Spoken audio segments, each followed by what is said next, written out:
shelter from the airstrikes that are now coming in on them. The reality of the grotesque brutality of the Hamas attack is coming into further focus. Armed terrorists pouring into Israel without warning, raiding communities, targeting everyone that they could. Entire families wiped out, no one unaffected. So many people searching for their families and loved ones now.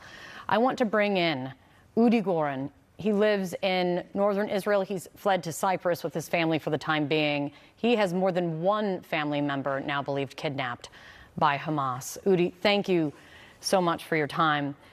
Thanks, Kate.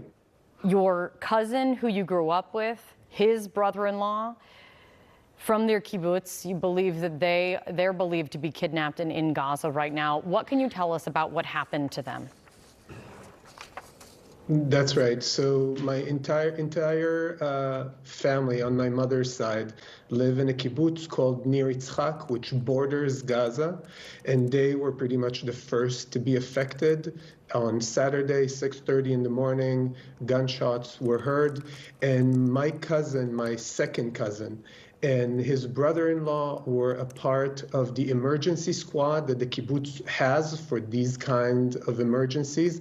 So they were the first one to jump out and try to tackle these people. Obviously, they were outnumbered. They didn't stand any chance. As the rest of my family fled to the shelters, they themselves were captured, and the last time that their phones were traced, they were in the Gaza Strip.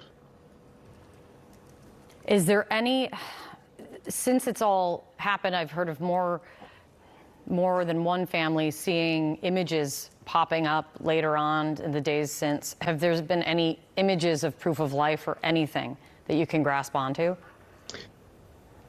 At this point, no.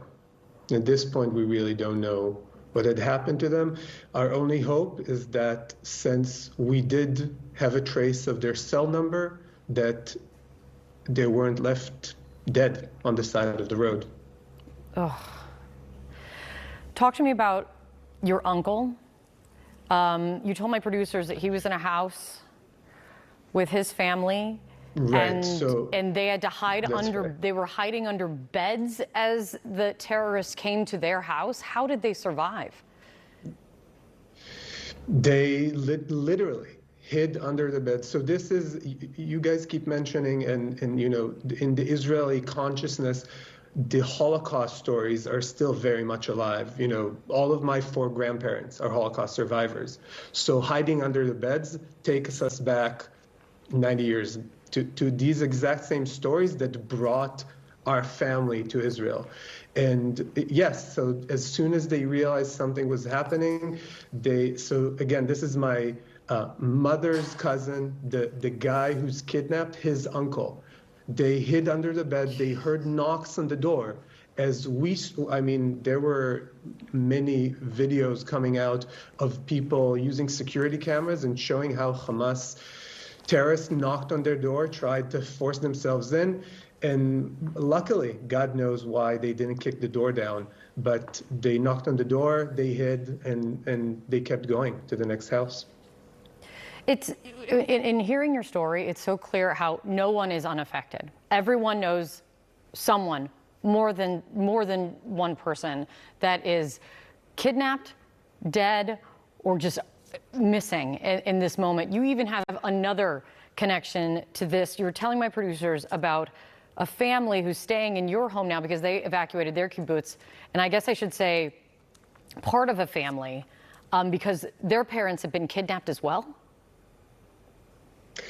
Yeah, so as soon as we realized this was going to be an ongoing event, I have a 5-year-old at home, and I felt the urge to flee from home to save her, because this was very clear that it was not going to end anytime soon. There were dozens or maybe hundreds of armed militants with trucks and motorcycles roaming through Israel, and nobody knows where they are.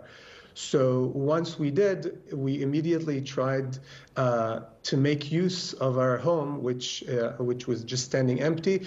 And my sister-in-law a day later called me up and said that there is a family. There are 3 girls from Kibbutz Be'eri, which is one of the kibbutzim that were most affected, to the extent that right now people are saying there is no more Kibbutz Be'eri.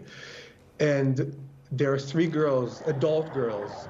Since they're adults, they have their own rooms in the kibbutz, so they live separate from their parents. And their parents were kidnapped. The last that they've heard from their parents was a text from their dad in the shelter, texting them saying, Udi, yes. I am so sorry I have to cut in, and we will continue this, but we have to get over to Jeremy Diamond right now, Udi. He's in southern Israel. Jeremy, what's happening? Yeah, we just had several rockets that we just saw being fired from Gaza. The Iron Dome is intercepting overhead. We are less than 10 kilometers, about 6 or